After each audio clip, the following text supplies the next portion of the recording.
고국 돌아온 백두산 호랑이 홍범도 장군이라고 저희가 제목을 정해봤는데 대한독립의 영웅 또한 대한독립군의 총사령관인 홍범도 장군 드디어 우리나라에 이제 몸을 뉘으셨습니다. 상당히 오래 걸렸는데 어떤 일이 있었는지 등등 좀 설명을 해주십시오. 예, 홍범도 장군이 78년 만에 이제 돌아와서 귀국해서 안장이 된 건데 국립대전현충원에 영면을 하시게 됐고 네. 봉오동 전투의 영웅이거든요. 네. 그 이제 동북아시아 그 만주 쪽에서 활동을 하셨었는데 소련이 한인들을 중앙아시아로 강제 이주시키는 바람에 왜냐하면 소련 사람들이 보기에 다 일본 사람이나 한국 사람이나 비슷하다 똑같이 생겼다. 그러니까 조선 사람이 간첩으로 활동할 수도 있는 거 아니냐라고 해서 통째로 다 이주를 시키는 바람에 홍범도 장군이 전쟁 영웅인데 카자흐스탄으로 가서 무슨 경비원, 극장 경비원 같은 거 일하시면서 굉장히 힘들게 사셨다고 하는데 그렇게 쓸쓸하게 거기서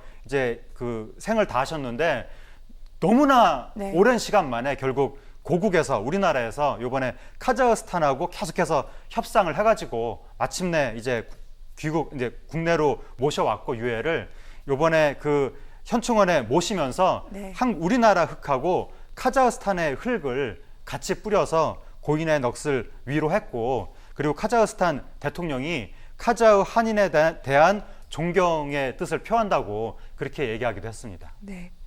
정말 아무것도 없는 그런 비난한 삶이었지만 포수로 일하면서 또한 일제 간담까지 서늘하게 했던 독립전쟁의 영웅이기도 한데 하지만 또 쓸쓸하게 그렇게 중앙아시아 공원 묘역 한켠에 묻혀 있었습니다.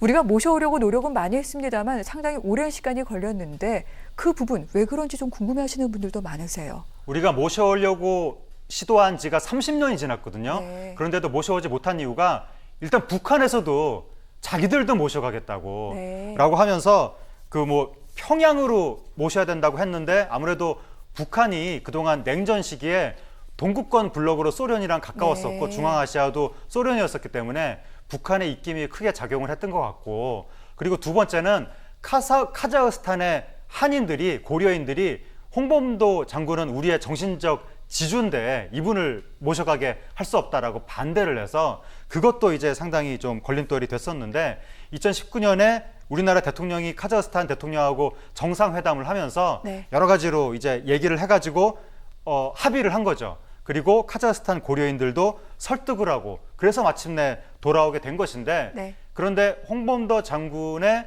카자흐스탄 묘역은 굉장히 중요한 곳이기 때문에 비록 유해는 이번에 우리가 모셔왔지만 그곳의 그 묘역도 계속해서 우리가 관리를 하는 것으로 네. 그래서 현지 고려인들 분들의 어떤 불만도 달래고 그리고 카자흐스탄에 대해서 여러 가지 경제 협력도 약속하면서 마침내 홍범도 장군의 유해를 우리가 모시게 된 것 같습니다.